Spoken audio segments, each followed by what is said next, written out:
Buenas tardes, sed bienvenidos a este vídeo que quiere recordar y homenajear a la figura de Paco de Lucía, ya que este pasado domingo 25 de febrero de 2024 se cumplieron 10 años de su fallecimiento cuando tenía la edad de 66 años.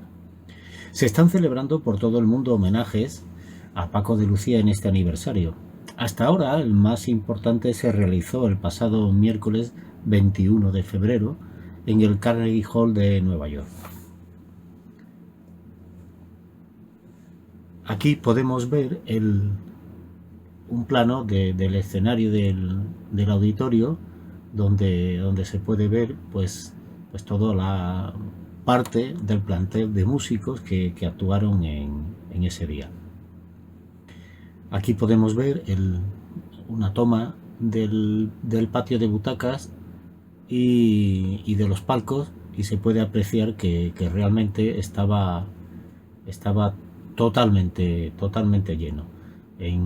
Es impresionante el poder de convocatoria que tiene Paco de Lucía en Nueva York y la cantidad de gente que arrastra. Aquí vemos a los 30 músicos, más de 30 músicos que intervinieron en este concierto homenaje. Pues aquí se presentaban 3 generaciones de flamenco, los que convirtieron con él, como Pepe Habichuela, Carmen Linares, José Merced. Los que formaron parte de su banda, los 2 sextetos, Rubén Dantas, Jorge Prado, Carles Benavent, Tino de Geraldo, en fin. Aquí tenéis, aquí podéis ver en la pantalla toda la gente que intervino: Diego El Cigala, Dani de Morón, Antonio Rey, otros músicos invitados como Aldi Meola, bailadores como Farruquito y Farru. Comenzamos. Si digo en voz alta, no me gusta el flamenco no es para mí. Es una reliquia del pasado, es algo de viejos, es charanga y pandereta. ¿Qué os parece? Pues esto es lo que pensábamos y lo que decíamos en los años 70. Veíamos al flamenco como una reliquia del pasado, un remanente folclórico que no casaba con el espíritu progresista de lo que después llamaríamos la transición. Cierto que en aquel tiempo el flamenco no era muy popular, pero los que opinábamos de esa manera estábamos en un gran error. Realmente no forma parte de la leyenda negra española y andaluza, no es charanga y pandereta, era y lo seguirá siendo la manifestación del pueblo gitano que ha estado sometido durante mucho tiempo, y fusionado con la población pobre de Andalucía, crearon una expresión musical única, donde ponían de manifiesto su tradición y su alma. Con el tiempo hemos aprendido que la sabiduría no solo crece con la edad, eso de que el diablo sabe más por viejo que por diablo, no. La sabiduría también crece con la apertura a redescubrir y a valorar las raíces de nuestra cultura. Bienvenidos todos a este encuentro dedicado a explorar la vida de una de las leyendas más influyentes de la música flamenca y universal: Paco de Lucía, el virtuoso de la guitarra cuya técnica y sensibilidad han sido aclamadas y valoradas por todo el mundo y en todo el mundo. Me llamo José Manuel Gómez, soy un apasionado del flamenco, aunque no soy ningún entendido y mucho menos un especialista. Solo soy un aficionado que sabe lo que le gusta, y en particular me gusta mucho la guitarra flamenca. Guitarra que Paco de Lucía supo convertir en un lenguaje universal. Hoy tengo el privilegio de acompañaros en un viaje que no solo celebra su genialidad musical, sino que también quiere poner de manifiesto el impacto profundo que produjo en la cultura y en las artes a nivel global. Esta tarde, sobre todo, nos vamos a centrar en la persona y no en el personaje. Pero volviendo a lo anterior, a lo que decíamos de que el flamenco era una cosa del pasado, que era charanga y pandereta, ¿qué es lo que ocurrió entre los años 1974 y 1976 del siglo XX, para que cambiara drásticamente nuestra apreciación de la música flamenca. En 1975 Triana lanzó su primer disco y para muchos el mejor, El Patio.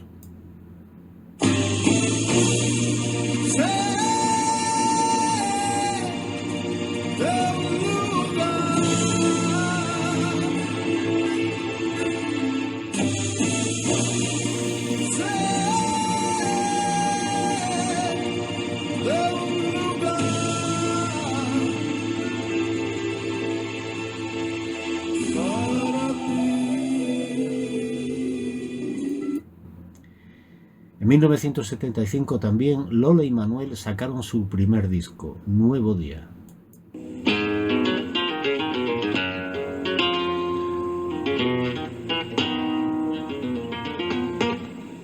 Todo el mundo cuenta su pena,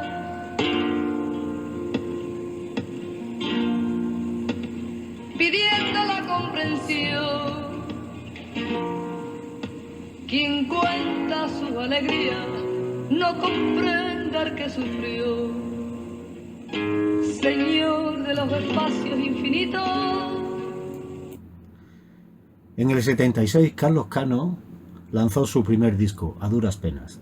Pero 2 años antes, en 1974, Paco de Lucía, de la mano del promotor Jesús Quintero, el que más tarde se convertiría en el Loco de la Colina, publicó un single con la rumba flamenca Entre dos aguas.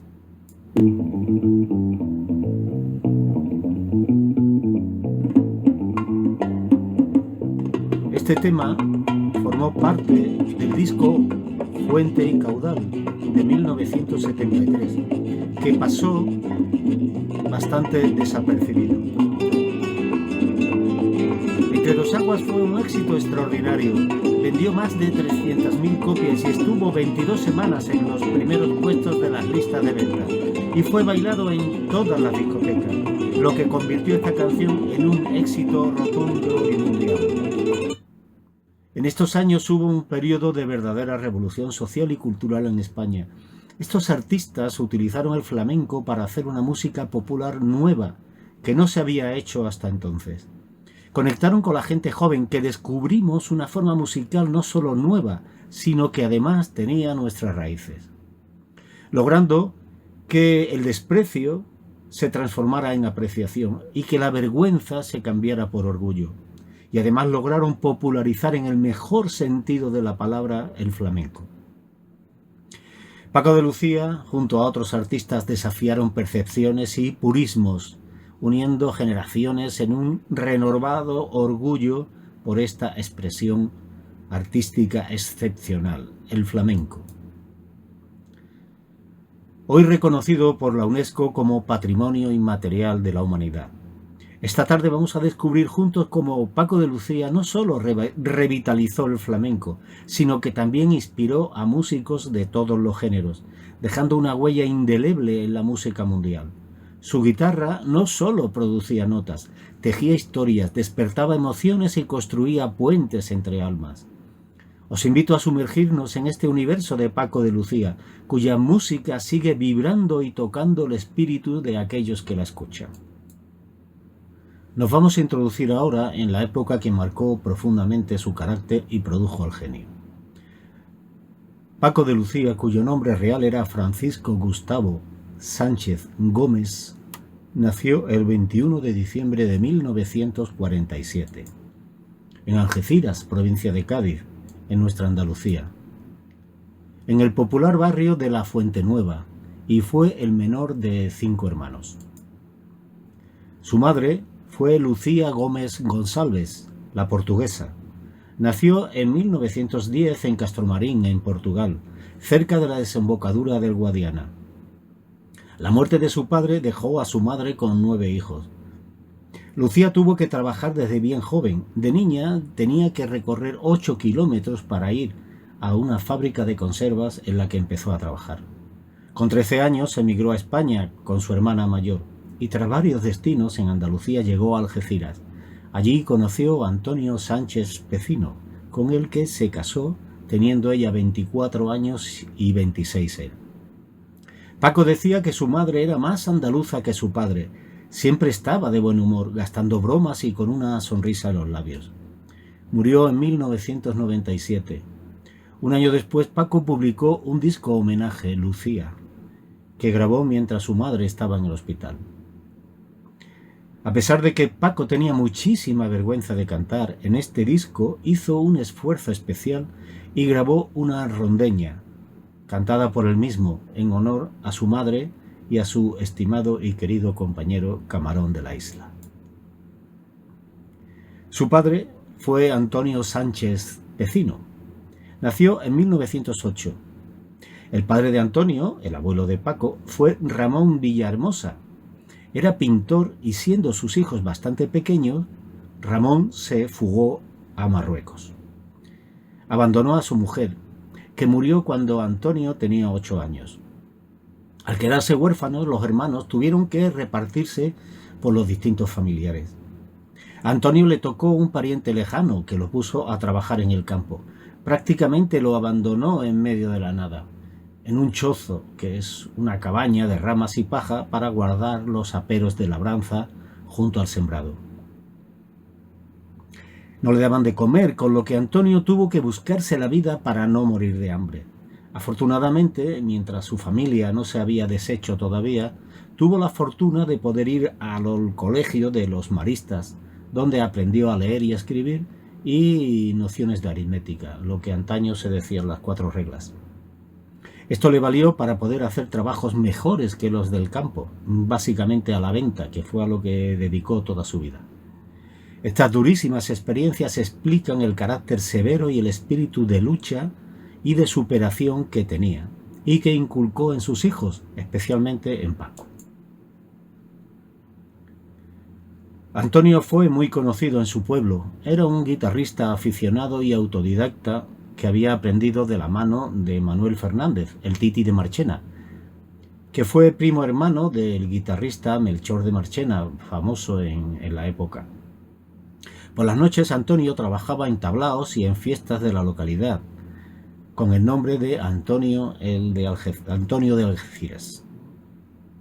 Por las mañanas se dedicaba a la venta de fruta en la plaza de abastos del pueblo y a vender por las casas telas y tejidos.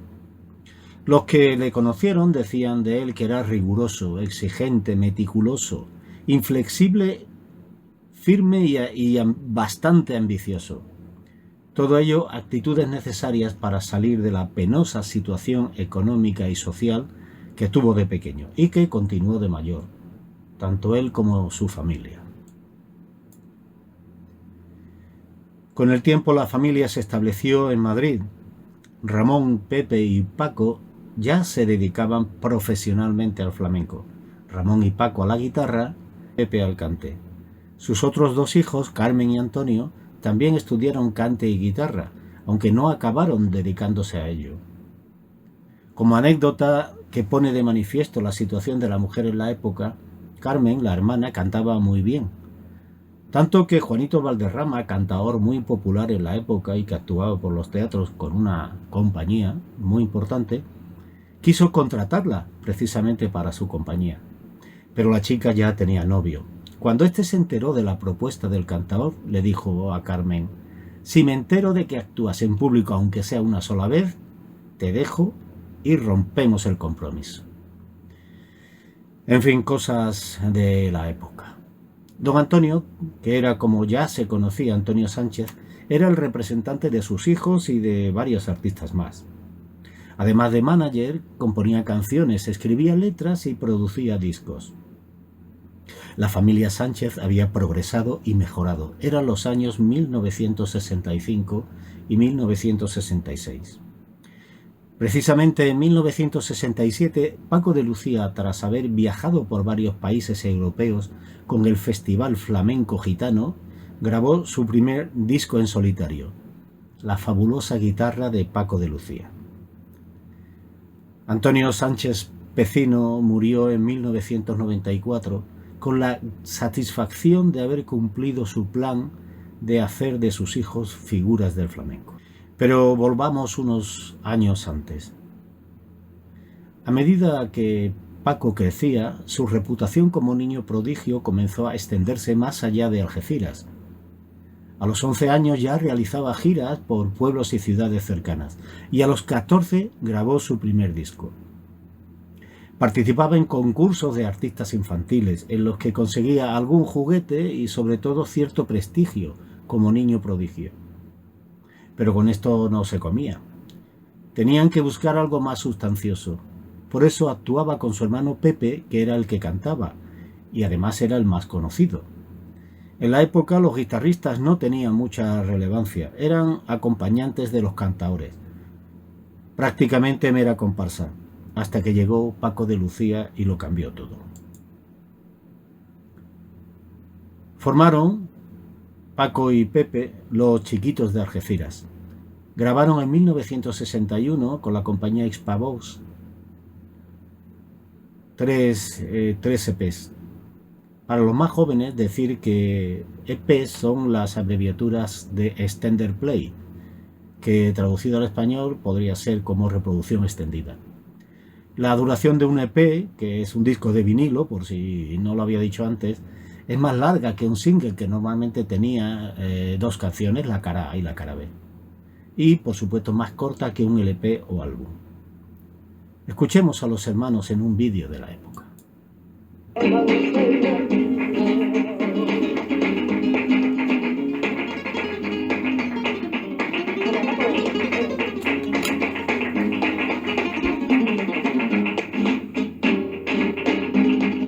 Bien, ya despuntaba maneras el niño, ¿eh? Pero lo más decisivo de este periodo de adolescencia fue su gira por Norteamérica. Todo surgió en una casa de un matrimonio que eran muy aficionados al flamenco y que querían mucho a Pepe, que era la estrella del momento. En una de esas fiestas que organizaban en la casa estuvo un bailarín que se llamaba José Greco.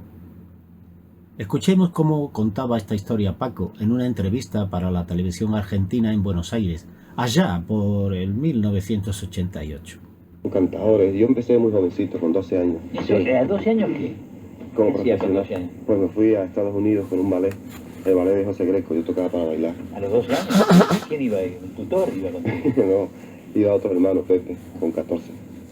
Ah, media mayor. Salvado con Pepe. Sí, Y, qué aventura, ¿no? sí, lo pasamos muy bien aquella época, porque imagínate de estar en la escuela, a estar en un escenario tocando la guitarra. Hombre, echo de menos el no haber estado en la escuela, ¿no? De vez en ¿Ahí cuando. se acabó la escuela para siempre? Sí, no, antes, a los 10 años, mi padre me sacó de la escuela, me dijo un día, mira Paco, yo no tengo dinero para pagarte una carrera. Entonces, yo te voy a enseñar a tocar la guitarra y trata de tocar bien, y trata de ser el mejor. Entonces me metía en un cuarto y me tenía 8, 10, 12 horas todos los días. ¿No era más fácil mandarte a la escuela que tantas horas dentro del cuarto? Sí, Más pero, fácil para él, pero los viejos han querido que los hijos muchas veces prolongáramos sus propias vidas. no, pero fue muy acertado, ¿eh? Porque como él decía, pues tú sabes leer, digo, sí, y hacer cuentas, digo, pues sí, si ya sabes bastante, ya no vas a aprender nada. ¿Él no sabía? Pues sí, José Greco era italiano. En Estados Unidos era una estrella en aquella época. Cuenta Paco que era un tipo muy guapo, con una figura muy esbelta. Y para los gringos eso era maravilloso. Era el cliché de lo español. Aceptó llevar a los 2 hermanos a América en su gira. Pero como Paco era todavía pequeño, iba a ser más difícil arreglar sus papeles. Realmente de los 2 el que más le interesaba era Pepe, que fue al que se llevó primero, mientras que, teóricamente, arreglaba la entrada de Paco, que era menor. Era una gira de 8 o 9 meses. Pasó un mes y el Greco no daba señales de vida en España. Hasta que Antonio, el padre de Paco, le llamó por teléfono y le dijo: «Oye, manda al niño para acá, porque tú dijiste que te ibas a llevar a Paco también. Y como no te lo llevas, manda a Pepe para acá, enseguida». Eso provocó que el Greco reclamara a Paco. Eso y también ayudaron las quejas de Pepe y su insistencia de que no podía vivir sin su hermano. Pepe contaba que le daba mucho miedo de estar solo con 14 años en América, y máxime cuando hasta hacía poco tiempo pues dormía con su hermano. Y prácticamente no habían salido de Algeciras y su comarca.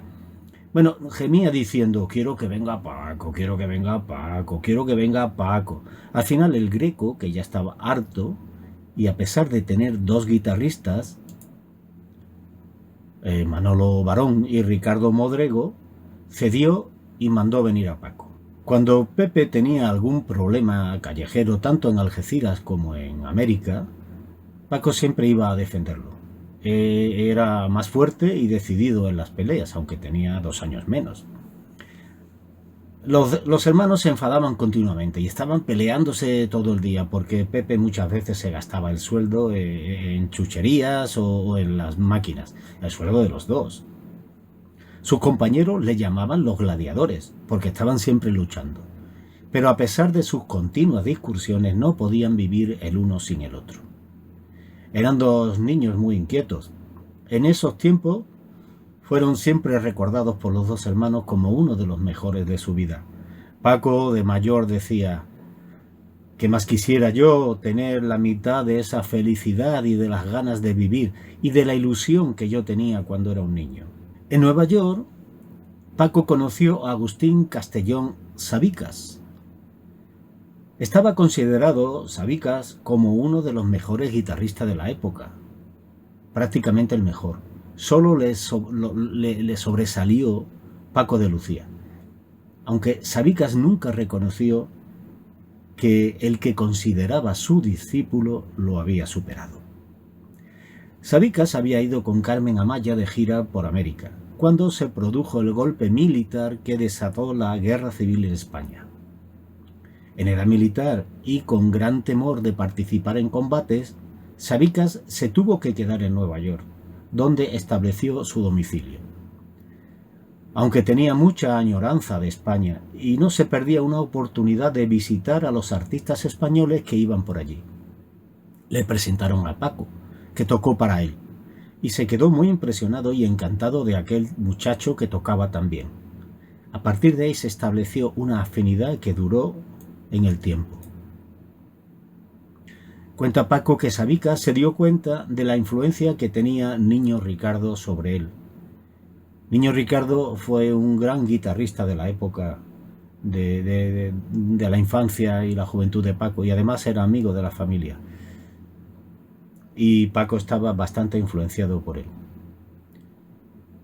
Con relación a esta dependencia, Sabicas le dijo una frase que fue clave para su desarrollo como guitarrista. Paquito, muchacho, sí, tocas bien, pero un guitarrista tiene que tocar su propia música. Esto le impactó muchísimo, fue un shock para él. A partir de entonces se esforzó en olvidar toda la autoridad musical que tenía el Niño Ricardo sobre él y empezó a componer su propia música. Bendito Sabicas que provocó ese efecto. Estos primeros años fueron cruciales en la formación de Paco como músico. No solo perfeccionó su técnica, sino que también absorbió las tradiciones del flamenco que más tarde innovaría y expandiría. Paco de Lucía no era solo un talento natural, era el producto de un ambiente en el que la música fluía como parte esencial de la vida cotidiana. Su infancia y primeros años sentaron las bases de lo que sería una carrera musical sin precedentes, marcada por la genialidad, la innovación y una profunda comprensión del alma flamenco.